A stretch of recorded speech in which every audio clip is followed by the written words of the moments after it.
আসসালামু আলাইকুম বন্ধুরা, আশা করি তোমরা সবাই অনেক ভালো আছো। আমিও অনেক ভালো আছি আল্লাহর বিশেষ রহমতে।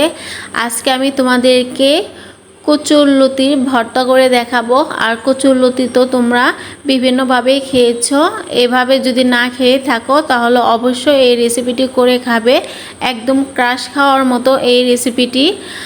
আর এই রেসিপিটি সত্যিই খুবই সুস্বাদু আর মজাদার। এক প্লেট ভাত অনায়াসে শেষ হয়ে যাবে, তোমরা টেরও পাবে না এই রেসিপিটি করে খেলে। চলুন বকবক না করে শুরু করা যাক রেসিপিটি। প্রথমে আমি এখানে কচুরলতি কেটে ভালোভাবে ধুয়ে নিয়েছি। এগুলো এখন আমি পানি দিয়ে সিদ্ধ করে নেব। বন্ধুরা, আমার নিয়মে যদি তোমরা কচুরলতি এইভাবে ভর্তা করে খাও, আমি 100% শিওর দিয়ে বলতেছি কখনোই গলায় ধরবে না। আমি এটাকে মাঝে মধ্যে নেড়ে চেড়ে দিচ্ছি আর দেখতেছি যে এটা সিদ্ধ হয়েছে কিনা। ফাইনালি আমার কচুরলতি সিদ্ধ হয়ে গেছে। এগুলো এখন আমি পানি ঝরিয়ে নেব। পানি ঝরানো শেষ। এখন এগুলো আমি ছেঁচনি দিয়ে ছেঁচে নেব। আর খুব ভালোভাবে গালাতে হবে যাতে পরবর্তী রেসিপিটা তৈরি করতে সহজ হয়। এরপর আমি চুলায় কড়াই বসিয়ে এর মধ্যে তেল দিয়ে দিচ্ছি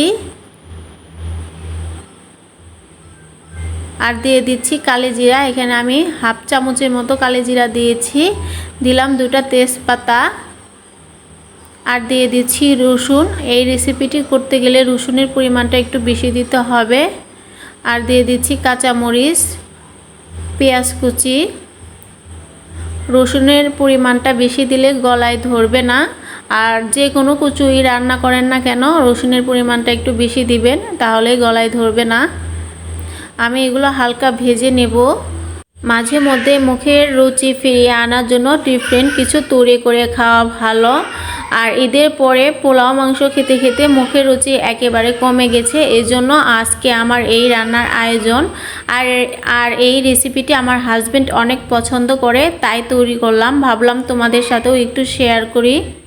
আমি এখানে হাফ চামচ আদা বাটা, হাফ চামচ রসুন বাটা দিয়ে দিলাম। আর দিয়ে দিচ্ছি হাফ চামচ হলুদের গুঁড়া, হাফ চামচ মরিচের গুঁড়া, হাফ চামচ জিরা গুঁড়া, প্রয়োজন মতো লবণ আর হাফ চামচ জিরা গুঁড়া। তোমরা চাইলে জিরা বাটাও দিতে পারো, কোনো সমস্যা নেই। সবগুলো মশলা আমি ভালোভাবে কষিয়ে নিব একটু পানি দিয়ে। আর মশলাটা ভালোভাবে কষাতে হবে। মশলা যত কষানো হবে রেসিপিটা তত বেশি সুস্বাদু হবে। আর যে কোনো রেসিপিতেই মশলা কষানোর উপর নির্ভর করে রেসিপিটা কতটা সুস্বাদু হবে। আমার মশলাটা ভালোভাবে কষানো হয়ে গেছে। এরপর এর মধ্যে দিয়ে দিচ্ছি আমি ম্যাশ করে রাখা কচুগুলো দিয়ে আমি 15 থেকে 20 মিনিট ভালোভাবে এগুলো রান্না করে নেব।